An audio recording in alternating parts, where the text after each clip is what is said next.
우리는 대개요, 자신의 인생을 예상하면서 살아가요.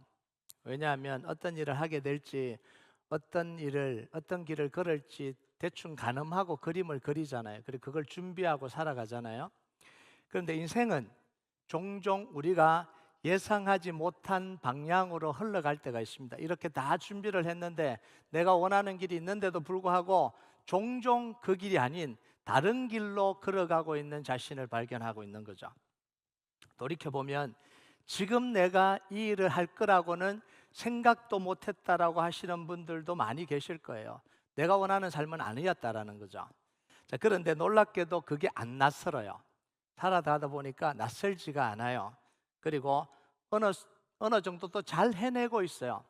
그 일에 또 의미도 가지고 살아가고 있습니다. 그리고 어느 순간 깨닫게 됩니다. 아, 하나님이 나를 이 길로 인도하셨구나. 이게 은혜잖아요. 아, 하나님이 나를 이곳으로 나의 의지와 상관없이 이곳으로 끌고 오셨구나. 이런 고백을 하게 돼요. 성경을 보면 가장 뜻밖의 삶을 살았던 사람이 있는데 그 사람이 누구냐면 사도 바울입니다. 사도 바울은요, 이 삶의 궤적을 보면 누가 이 사도 바울이 예수님의 제자로, 예수님의 사도로 살겠다고 누가 생각했겠어요? 그것도 이방인을 위한 사도로 살아간다고는 아무도 상상조차 못한 일이었습니다. 그럼 이 사도 바울은요, 철저하게 유대인이잖아요. 철저하게 바리새파입니다. 그래서 율법에 열심히 얻고 유대인에 대한 자부심이 아주 강한 사람이 이 사도 바울이었어요. 그래서 자기가 신봉하고 있는 이 율법, 자기가 신봉하고 있는 이 유대인, 이것에 조금이라도 훼손하는 사람들은 참지 못했던 사람이 이 사도 바울입니다. 그래서 이방인들은 철저하게 무시를 했고요. 그리고 이 율법을 무시하는 이 그리스도인들과 교회를 박해하는데 모든 에너지를 다 쏟았잖아요. 이게 사도 바울의 모습이었습니다. 자, 그에게 율법과 유대인 사회 안에서 성공할 수 있는 길이 다 열려져 있었어요. 종교 지도자들에게 이미 인정을 받았고요. 그 길로 가면 인생이 성공할 수 있는 탄탄대로가 이미 다 준비되어 있었습니다. 그런데 한순간에 그 길이 다 바뀌어 버렸어요. 지금은 전혀 다른 길로, 전혀 다른 방향으로 달려가고 있잖아요. 우리 1절 한번 볼까요? 1절 같이 읽겠습니다. 시작. 이러므로 그리스도 예수의 일로 너 이방인을 위하여 갇힌 자 된 나 바울이 말하거니와. 이방인을 멀리했던 이 바울이 이방인을 위한 사도가 되어 있습니다. 이방인을 경멸했던 이 사도 바울이 이방인을 위하여 스스로 감옥에 갇히는 자리까지 갔습니다. 전혀 예상치 못한 인생을 살아가는 거잖아요. 그런데 바울은요, 이 모든 사실에 대해서 후회를 하거나 억울해하거나 불평하지 않습니다. 오히려 그것이 감사다 이렇게 표현을 해요. 그럼 2절을 한번 볼까요? 2절 같이 읽겠습니다. 시작. 너희를 위하여 내게 주신 하나님의 그 은혜의 경륜을 너희가 들었을 터이라. 자, 여기서 말이 좀 어려워서 좀 어렵게 들리는데, 이 한마디로 말하면 하나님이 바울을 불러서 이방인을 위한 사도로 세우셨다는 거예요. 이방인을 위한 사도의 직분을 주셨다, 이런 이야기입니다. 근데 이 경륜이라는 용어가 생소하기 때문에 좀 어렵게 보이죠. 이 경륜이란 단어는 합성어예요. 집이라는 단어 오이코스와 관리하다는 단어 네모가 합쳐져서 된 말입니다. 자, 그럼 집을 관리하려면 뭐가 필요해요? 관리자가 필요하잖아요. 관리하는 사람이 필요하죠. 그리고 관리하는 계획이 필요하잖아요. 그러니까 이런 뜻이에요. 사람도 되고 관리하는 사람도 되고 관리하는 계획도 됩니다. 이게 이 경륜이라는 뜻입니다. 그래서 하나님이요, 경륜을 현대적으로 표현하면 뭐냐면 하나님의 경영, 이렇게 표현도 가능해요. 그래서 2절, 이 두 가지 뜻이 오늘 본문에 다 나오는데요. 2절에서 하나님의 경륜이라는 건 뭐냐면 하나님이 바울에게 청지기 직을 맡겨주셨다, 사람에게 청지기 직분을 맡겨주셨다, 이런 표현이고요. 9절에 또 경륜이라는 단어가 나오는데 비밀의 경륜, 이건 뭐냐면 하나님의 구원 계획을 이야기하는 겁니다. 그러니까 사랑과 계획이 다 포함되어 있는 단어죠. 그래서 에베소서를 잘 이해하기 위해서는요, 용어들을 좀 이해할 필요가 있어요. 정리를 좀 할 필요가 있습니다. 에베소서 사실은 설교는 어렵지는 않는데 이 용어들 때문에 어렵게 느껴지는 거거든요. 그래서 에베소서에 자주 등장하는 이 신학적 개념이 네 가지입니다. 첫 번째는 작정, 두 번째는 예정, 세 번째는 경륜, 네 번째는 섭리. 이게 다 들어보신 단어죠. 작정, 예정, 경륜, 섭리. 자, 이 작정이라는 건 뭐냐면 쉽게 이야기하면 하나님이 작정하셨다라는 거예요. 영원전에 하나님이 모든 일에 대한 계획을 세워놓으셨다는, 하나님의 마스터 플랜이 있다라는 거죠. 창세전에 하나님이 역사의 큰 그림을 그리시고 그 모든 일을 이미 준비하고 결정하신다, 이런 이야기입니다. 이게 작정이에요. 그리고 예정은 뭐냐면 그 하나님의 큰 작정 가운데 구원을 위한 특별한 결정, 이게 예정입니다. 그리고 경륜은 뭐냐면 아까 설명하셨듯이 하나님의 그 큰 구원 계획을 이루기 위해서는 뭐가 필요해요? 사람도 필요하고 계획도 필요하잖아요. 그걸 경륜이라고 이야기를 해요. 섭리는 뭐냐면 그 모든 플랜을 역사 속에서 실행시켜 가기 위해서 하나님이 통치하시고 다스리시는 걸 섭리라고 이야기합니다. 하나님의 뜻대로 통치하고 다스리신다라는 거예요. 이게 섭리입니다. 말은 이해가 되는데 단어하고 이게 잘 매치가 안 되죠. 그래서 뭐냐면 하나님은 영원전에 뭐 하신 거예요? 작정을 하셨습니다. 모든 계획을 다 작정하시고 그 작정 가운데 구원을 예정해 주셨습니다. 그리고 그 구원의 역사 속에서 사람과 플랜을 가지고 경륜해 가시는 거예요. 그리고 그 모든 플랜을 다 이루기 위해서 뭐 하시는 거예요?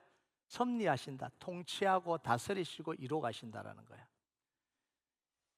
이해가 되도록 설명을 했는데 이해가 됐는지는 모르겠어요. 자, 제가 계속해서 뭐 설명을 합니다. 다시 바울의 이 부르심 부분으로 좀 돌아가려고 그래요. 하나님이 언제 바울을 이방인의 사역자로 불렀냐라는 거예요. 바울이 교회를 핍박하기 위해서 다메섹으로 가는 길이었습니다. 사도행전에 보면, 그죠? 그때 갑자기 강한 빛이 비쳐서 이 눈이 멉니다. 그리고 땅에 엎드러져요. 그 후에 이 바울은 사흘 동안 먹지도 않고 마시지도 않습니다. 안 했다라기보다 못한 거죠. 거의 죽음 상태에 이르는 겁니다. 근데 아나니아가 와서, 하나님 보낸 이 아나니아가 와서 안수하니까 눈에 비늘 같은 것이 벗겨지고 다시 보게 됐습니다. 그러면서 예수님을 믿고 세례를 받아요. 이 과정을 거칩니다. 그때 하나님이 이 아나니아를 바울에게 보내면서 바울에 대해서 뭐라고 이야기하냐면 이렇게 이야기를 해요. 사도행전 9장 15절 16절 같이 읽겠습니다. 시작. 주께서 이르시되 가라, 이 사람은 내 이름을 이방인과 임금들과 이스라엘 자손들에게 전하기 위하여 택한 나의 그릇이라. 그가 내 이름을 위하여 얼마나 고난을 받아야 할 것을 내가 그에게 보이리라 하시니. 하나님은 이 바울을 통해서 이방인들을 구원할 계획을 말씀해 주신 거예요. 자, 이 구원 계획은 이 바울 이전에는 이렇게 상세하게 드러나지 않은 계획입니다. 바울을 통해서 특별하게 지금 말씀해 주시는 거예요. 그래서 5절에 그 이야기를 하는 거예요. 5절 같이 읽어볼까요? 시작. 이에 그의 거룩한 사도들과 선지자들에게 성령으로 나타낸 것 같이 다른 세대에서는 사람의 아들들에게 알리지 아니하셨으니. 자, 여기서 거룩한 사도들은 예수님의 제자들과 바울을 이야기를 합니다. 선지자들은 구약의 선지자를 이야기하는 게 아니라 신약의 복음을 전했던 사역자들을 말하는 겁니다. 그래서 사도행전 13장에 보면 안디옥 교회의 사람들을 소개하면서 뭐라 그래요? 선지자들이 있었다, 이렇게 이야기를 하잖아요. 성경 교사들과 선지자들이 있었다, 이렇게 이야기를 해요. 자, 이게 무슨 이야기냐면 이전 세대, 구약이 거의 대부분 구약 시대죠. 구약 시대 때는 분명하게 알려지지 않은 이 사실이 예수 그리스도를 통해서 분명하게 드러났다라는 거예요. 그걸 누구를 통해서 알려준다는 거예요? 사도 바울을 통해서 그걸 알리도록 하셨다라는 거예요. 그래서 바울은 이걸 뭐라고 불렀냐면 예수 그리스도의 비밀이다, 이렇게 부른 거예요. 예수 그리스도를 통해서 드러난 비밀이다, 이렇게 해서 예수 그리스도의 비밀이다, 이렇게 부른 거예요. 여러분, 구약에서도요, 하나님이 이방인들을 구원하시겠다고 말씀하신 적이 있어요? 없었던 적이 아닙니다. 여러 번 말씀을 하셨어요. 그러나 이렇게 구체적으로 특별하게 말씀하신 적은 없습니다. 주로 이사야서에서 이방인 구원에 대한 이야기를 하시는데요. 어떻게 이야기를 하시냐면 유대인들을 통해서 이방인도 구원 얻게 될 것이다, 이렇게 이야기를 해요. 그리고 이방인들이 드리는 제사도 하나님이 받으신다, 요 정도로 이야기를 합니다. 그러니까 이게 어떤 느낌이 들어요? 유대인을 구원하는 중에 덤으로 해주시겠다, 이런 느낌이 들잖아요. 그런데 에베소서 이야기하는 이건요, 이런 차원을 훨씬 더 뛰어넘습니다. 그 내용이 6절이에요. 6절 같이 한번 볼까요? 시작. 이는 이방인들이 복음으로 말미암아 그리스도 예수 안에서 함께 상속자가 되고 함께 지체가 되고 함께 약속에 참여하는 자가 됨이라. 이제는 덤이 아니죠. 이제는 함께 뭐예요? 상속자가 되는 거예요. 함께 지체가 되고 함께 약속에 참여한 자가 되는 거예요. 뭘 통해서요? 복음을 통해서.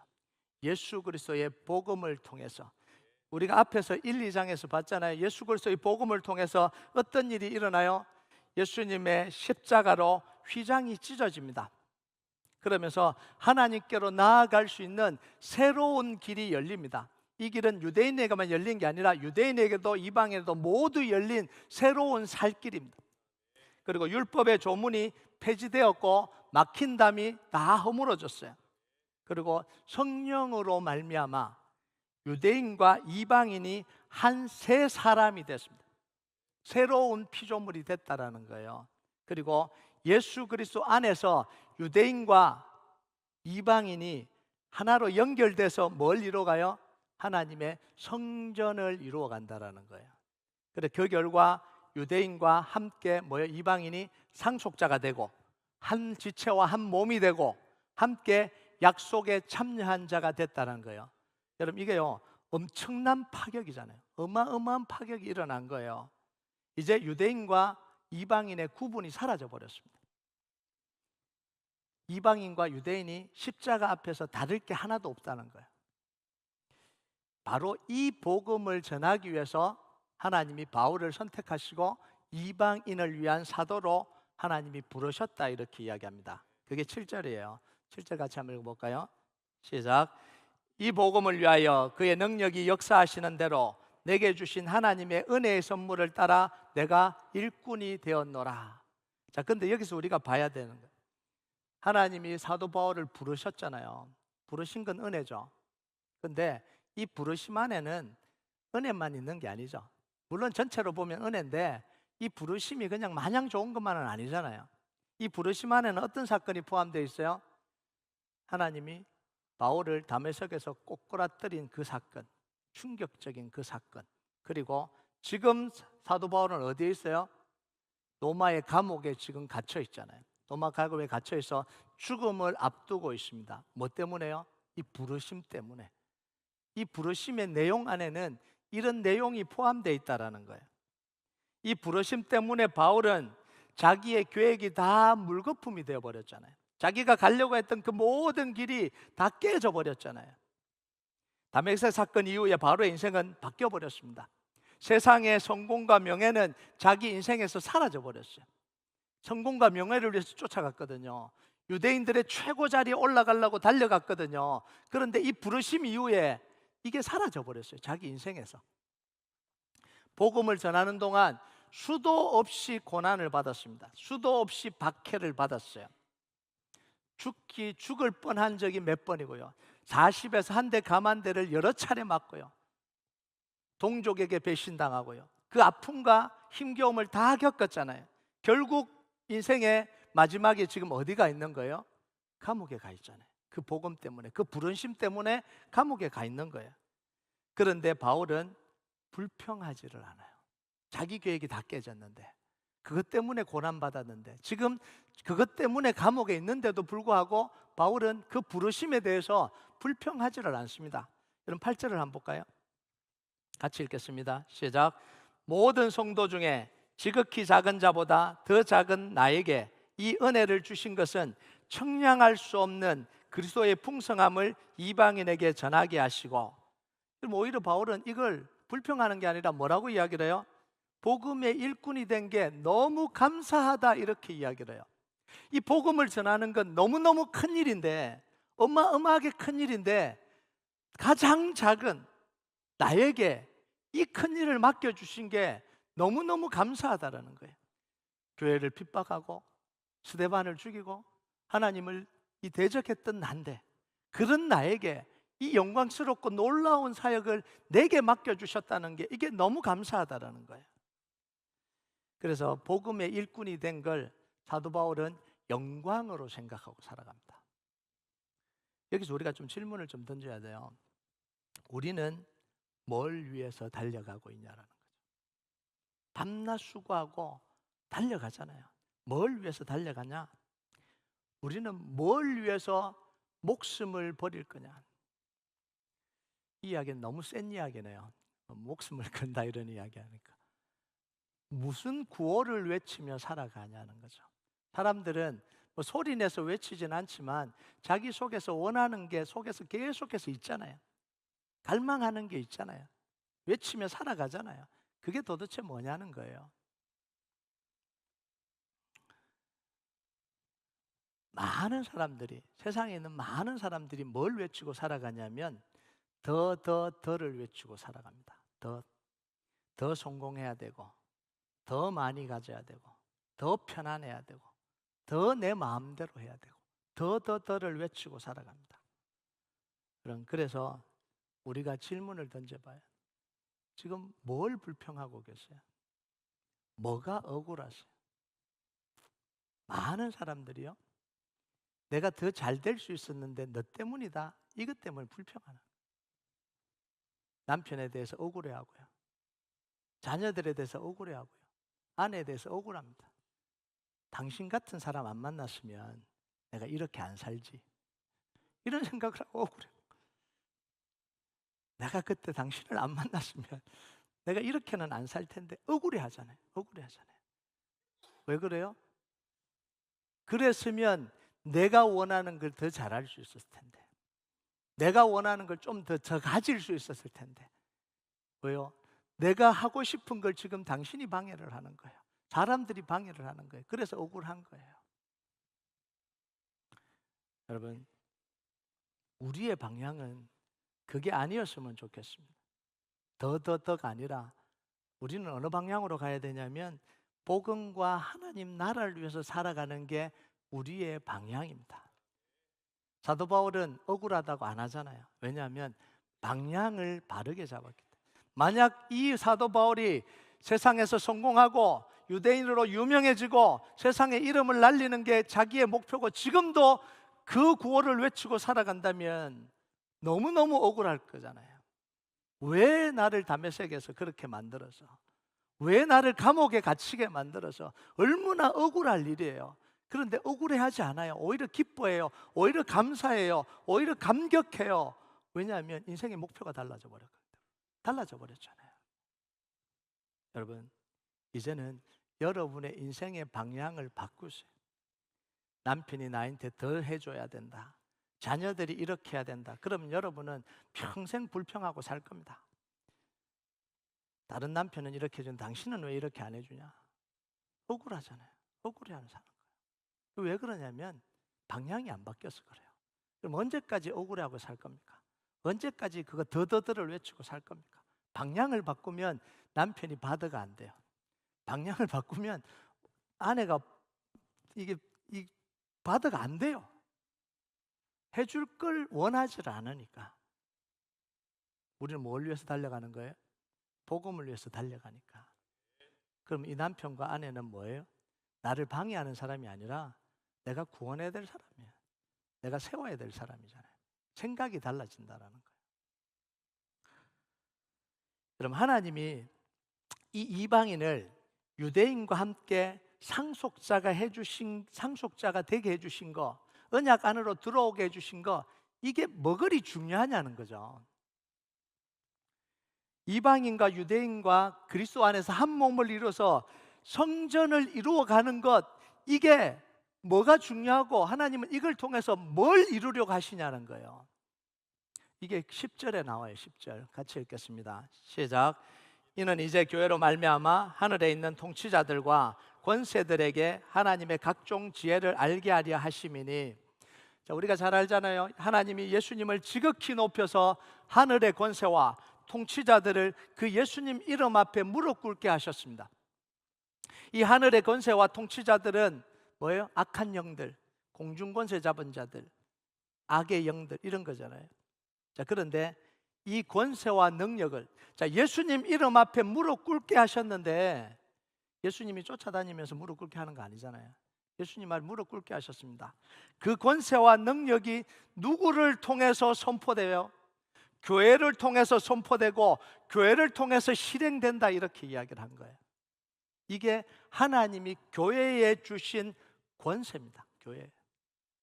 교회는 세상을 향해서 하나님의 영광을 드러내야 됩니다. 세상은 교회를 향해서 예수가 그리스도라는 이 복음을 선포를 해야 되는 게, 이게 교회예요. 음부의 권세가 이기지 못하는 교회가 돼야 됩니다.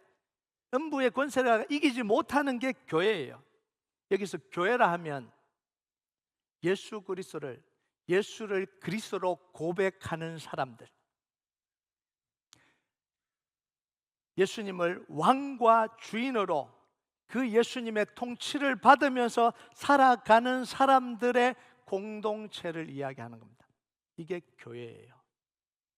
그냥 교회에 와서 예배드리는 사람이 아니라 예수를 그리스도로 고백하는 사람들, 그리고 왕과 주인으로 통치를 받으면서 그 말씀대로 살아가는 사람들, 이 사람들의 모임이 교회입니다. 그리고 우리는 뭐예요? 그 교회를 구성하고 있는 교회의 일부죠. 교회. 그래서 그 능력이 누구를 통해서 나타나야 돼요? 우리를 통해서 나타나야 돼요. 우리가 예수 그리스도 이름을 선포할 때, 우리가 기도할 때, 우리가 하나님의 말씀을 선포할 때, 이 하늘의 권세와 통치자들이 무너지는 그 역사가 누구를 통해서 드러나요? 우리를 통해서 드러나야 된다는 거예요. 그래서 교회는 말씀 중심이어야 되는 이유가 바로 그것 때문에 그래요. 예수 그리스도를 선포하는 복음 중심이어야 되고요, 기도 중심이어야 되고, 예배 중심이 돼야 되는 게 이게 교회입니다. 자, 그럼 이때 뭐가 무너지냐면 사단의 권세가 무너져요. 하나님의 나라가 세워집니다. 예수님이 제자들을 둘씩 짝지어서 보내면서 전도를 했습니다. 예수 이름의 권세를 주시면서 보내서 전도하게 했습니다. 제자들이 돌아와서 예수님께 보고를 해요. 뭐라고 보고합니까? 예수님의 이름을 선포하니까 귀신들이 다 항복했습니다. 이렇게 보고를 해요. 그러니까 예수님이 이 제자들에게 하신 이야기가 바로 이 말씀입니다. 누가복음 10장 17절에서 18절 같이 읽겠습니다. 시작. 70인이 기뻐하며 돌아와 이르되 주여 주의 이름이면 귀신들도 우리에게 항복하더이다. 예수께서 이르시되 사탄이 하늘로부터 번개같이 떨어지는 것을 내가 보았노라. 우리가 복음을 전할 때 어떤 일이 일어난다고요? 사탄이 하늘에서 번개같이 떨어진다. 사탄이 그 권세를 잃게 된다라는 거예요. 사탄에게 묶인 영혼들이 자유함을 누린다라는 거예요. 예수가 그리스도 된다는 이 복음을 선포할 때, 그러면 우리는 알아야 됩니다. 뭘 알아야 되냐면 사탄은 교회가 이런 방향으로 가지 못하도록 방해를 하겠죠. 예배를 방해하겠죠. 그리고 복음을 아는 것, 복음을 듣는 것, 복음을 배우는 것 방해하겠죠. 전하는 것 방해하겠죠. 기도, 예수 그리스도 이름으로 기도하는 것 방해하겠죠. 예수가 그리스도임을 선포하는 이 찬양을 하는 걸 방해하겠죠. 그리고 교회가 이런 것 외에 다른 것에 모든 관심과 에너지를 쏟도록 방향을 트는 거예요. 행사에 몰두하게 하고 요란하고 대단한 이벤트를 하게 합니다. 사람들의 관심을 끌 이벤트를 하도록 자꾸만 몰아가요. 이 과정에서 교회의 모든 에너지와 모든 자원을 여기다가 쏟아붓게 만듭니다. 어마어마한 일을 하면서, 기획을 하면서. 그리고 그 과정에서 뭘 하냐면 분열을 만들어냅니다. 분열하게 만들어요. 서로 시기하게 하고 서로 질투하게 하고, 네가 주인공이 되니 내가 주인공이 되니, 내가 더 많이 섬겼니 네가 더 많이 일을 했니, 다 이런 일이 일어나잖아요. 당신보다 내가 먼저 왔는데 내가 그걸 맡아야지 왜 당신이 맡냐, 이런 일들이 다 어디서 일어나요? 이런 일들을 자꾸 하니까, 일하지 말라는 이야기 아니에요. 이런 이 관계없는, 복음과 관계없는 일들을, 이벤트를 만들어내니까 자꾸 분열이 일어나는 거예요. 여러분, 이벤트를 크게 하는데요, 다 어떻게 만족시켜요? 누구는 스포트라이트를 받고, 누구는 보이지 않는 데서만 막 섬기는데, 안 그러겠어요? 이걸 통해서 분열을 자꾸 일으키는 거예요. 여러분, 교회가 많은 일을 한다고 해서 다 좋은 게 아닙니다. 대단한 일을 한다고 해서 다 좋은 게 아니에요. 크고 요란한, 정말 사람들이 다 할 만한 이벤트를 하면 교회는 알려지게 되겠죠. 유명해지기도 할 겁니다.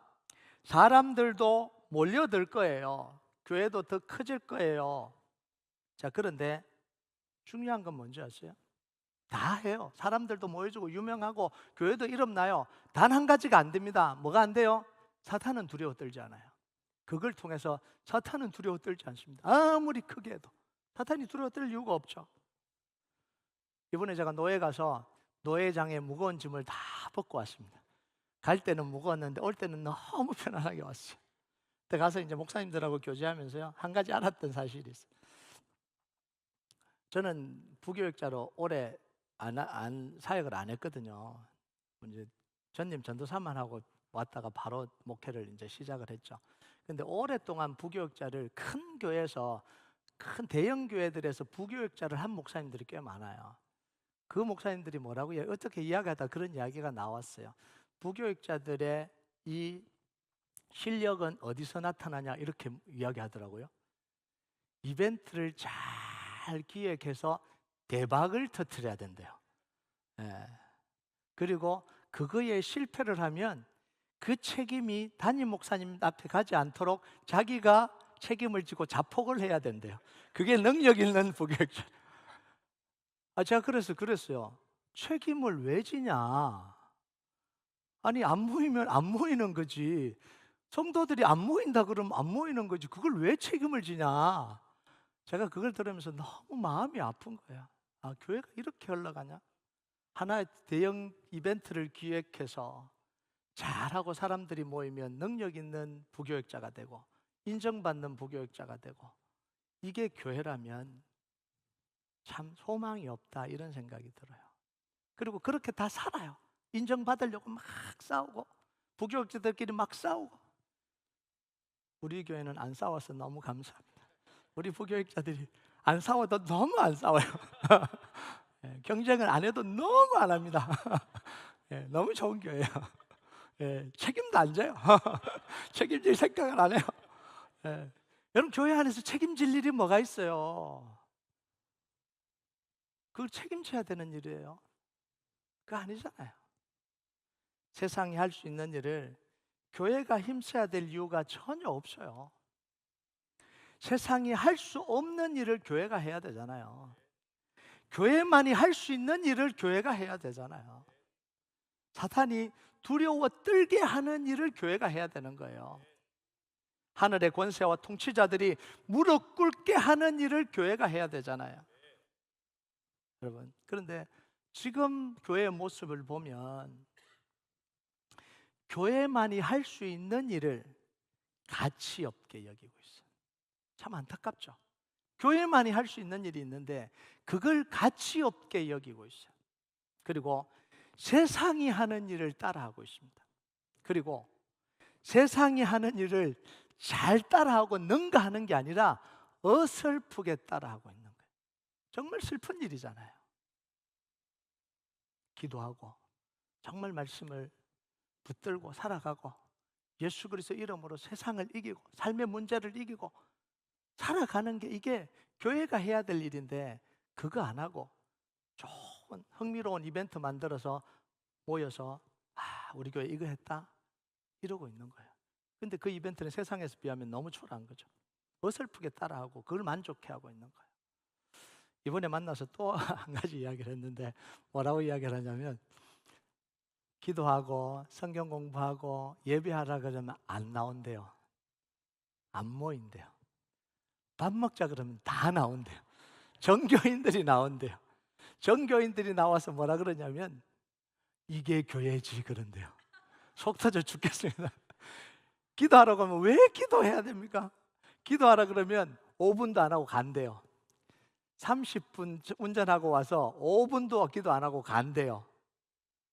그런데요, 밥 먹자 그러면 전교인이 와서 2시간이고 3시간이고 앉아서 막 하다가 와, 우리 교회 너무 좋다, 이게 교회지, 그러고 간대요. 그럼 너무 슬프지 않아요? 이게 교회라는 게 너무 슬프지 않아요? 여러분, 교회가 할 일을 해야 됩니다. 교회는 교회만이 할 수 있는 일을 해야 되는 거예요. 복음을 전파하고 잃어버린 영혼들을 구원해서 하나님의 나라를 이 땅 가운데 이루어가는 겁니다. 이게 하나님이 영원부터 작정하신 거예요. 영원 전부터 작정하신 교회의 모습이 바로 이겁니다. 그리고 이 구원을 위해서 하나님이 십자가를 통해서 구원하시도록 예정해 놓은 거예요. 예수 그리스도 이름 외에는 다른 이름을 우리에게 주신 일이 없고요, 십자가 외에는 다른 구원을 우리에게 허락한 일이 없습니다. 이게 예정이에요. 하나님이 이걸 예정해 놓은 겁니다. 예정이라 그러니까 이 사람은 구원받고 저 사람은 구원 못 받아, 이게 예정이 아니에요. 이게 잘못 오용이 된 거고요. 십자가를 통해서 하나님은 반드시 구원하시겠다고 예정해 놓으신 거예요. 이 구원을 위해서 하나님 뭐 하시는 거예요? 사람들을 부르시고 직분을 주시고 하나님이 구원 계획을 만드시고, 이게 뭐예요? 이게 경륜이에요. 이게. 그리고 그 모든 것들을 하나님의 능력과 권능과 주권으로 이루어 가시는 것, 이게 뭐예요? 이게 섭리입니다. 이해가 다 됐죠? 작정과 예정과 경륜과 섭리가 그 속에 우리 교회가 세워져 가는 거예요. 그 교회 속에 하나님의 이 모든 작정과 이 예정과 경륜과 섭리가 이 교회 속에 다 선포가 돼야 되는 거예요. 이 일을 위해 우리 모두가 부름을 받았습니다. 13절을 한번 볼까요? 13절 같이 읽겠습니다. 시작. 그러므로 너희에게 구하노니 너희를 위한 나의 여러 환난에 대하여 낙심하지 말라. 이는 너희의 영광이니라. 바울은 이 일을 위해서 달려왔습니다. 이 일을 위해서 수고했습니다. 이 일을 위해서 감옥에 갇혔습니다. 그런데 바울은 억울하다고 이야기하지 않습니다. 내 청춘 돌려달라고 이야기하지 않잖아요. 그는 이것을 뭐라고 이야기하냐면 은혜다 이렇게 이야기해요. 감사다 이렇게, 나의 영광이다 이렇게 이야기합니다. 그래서 에베소 교인들에게도 뭐라고 이야기를 하냐면 내 모습을 보고 낙심하지 말라는 거예요. 겉으로 보이는 각오는 다르다 이런 이야기입니다. 아, 복음 전하다가 결국은 감옥이네, 이렇게 생각하지 말라는 거예요. 내가 누리고 내가 살아왔고 내가 하나님과 가졌던 이 관계와 하나님께 받았던 이 은혜는 겉으로 보이는 것과는 전혀 다르다라는 거예요. 낙심하지 말라. 그러면서 뭐라고 이야기해요? 너희들도, 당신들도 나와 같은 길을 걸어라 이렇게 이야기를 하는 거예요. 그럼 때로는요, 우리 삶이 위기를 만날 때도 있습니다. 어려워질 때도 있어요. 내리막을 가는 것처럼 느껴질 때도 있습니다. 예수 믿는다고 다 잘 되는 건 아니잖아요. 때로는 어렵기도 하고 힘들기도 하고 외롭기도 하고, 그게 우리의 인생길입니다. 그러나 우리가 예수 그리스도와 함께 하나님의 나라를 위해서, 복음을 위해서 살아가고 있다면 그 길은 영광의 길입니다. 하나님이 그 길을 지켜주십니다. 돌봐주시고요, 때로는 인생을 역전시켜서 하나님의 승리를 경험하게도 만드십니다. 결국 하나님의 손에서 마지막까지 달려갈 수 있도록 하나님은 지키시는 거예요. 사명을 위해서 살아가는 사람, 복음을 위해 살아가는 사람, 중간에 탈락이 없어요. 어떤 모습으로 있든지 하나님은 끝까지 달려가도록 돌보십니다. 우리 교회 장로님 중에 한 분이 우스갯소리를 이렇게 이야기합니다. 목사님 갈 때 저도 비행기에 같이 타고 가겠습니다. 목사님이 탄 비행은 안 떨어질 것 같았어요. 그거보다 더 좋은 방법이 있습니다. 장로님이 사명을 위해서 사시면 돼요. 사명이 다 할 때까지 비행기 안 떨어집니다. 여러분, 복음을 위해서 사는 인생 실패가 없어요. 하나님이 반드시 지키십니다. 마지막으로 이 말씀 보고 말씀 마칩니다. 시편 37편 25절 같이 읽겠습니다. 시작. 내가 어려서부터 늙기까지 의인이 버림을 당하거나 그 자손이 걸식함을 보지 못하였도다. 아멘. 저도 못 봤습니다. 복음을 위해서 사는 사람, 하나님 나라를 위해서 사는 사람은 하나님은 반드시 지키시고 보호하십니다. 여러분, 우리 모두가 이 복음을 위해서 하나님의 손에서 가장 영광스럽게 사용되시길 주님의 이름으로 축복합니다. 우리가 찬양하도록 하겠습니다. 이 찬양 하나님 앞에 올려드립시다. 이 세상을 살아가는 동안에 나의 힘을 의지할 수 없으니 기도하고 낙심하지 말 것은 주께서 참 소망이 되십니다.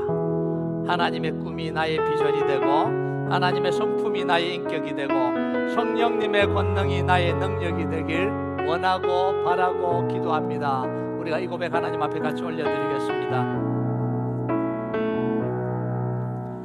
이 세상을 살아가는 동안에 나의 힘을 의지할 수 없으니 나의 힘을 의지할 수 없으니 기도하고 낙심하지 말 것은 기도하고 낙심하지 말 것은 주께서 참 소망이 되시리라. 하나님의 꿈이 나의 비전이 하나님의 꿈이 나의 비전이 되고 예수님의 성품이 나의 인격이 되고 성령님의 권능이 나의 능력이 되길 원하고 바라고 기도합니다. 주의 길을 걸어가는 동안에 주의 길을 걸어가는 동안에 세상의 것 의지할 수 없으니 세상의 것 의지할 수 없으니 감사하고 낙심하지 말 것은 주께서 참 기쁨이 되시리라. 하나님의 꿈이 나의 비전이 하나님의 꿈이 나의 비전이 되고 예수님의 성품이 나의 인격이 되고 성령님의 권능이 나의 능력이 되길 원하고 바라고 기도합니다. 이 세상을 살아가는 동안에 이 세상을 살아가는 동안에 나의 힘을 의지할 수 없으니 기도하고 낙심하지 말 것은 기도하고 낙심하지 말 것은 주께서 참 소망이 주의 길을 걸어가는 동안에 주의 길을 걸어가는 동안에 세상의 것 의지할 수 없으니 세상의 것 의지할 수 없으니 감사하고 낙심하지 말 것은 주께서 참 기쁨이 되시리라. 하나님의 꿈이 나의 비전이 하나님의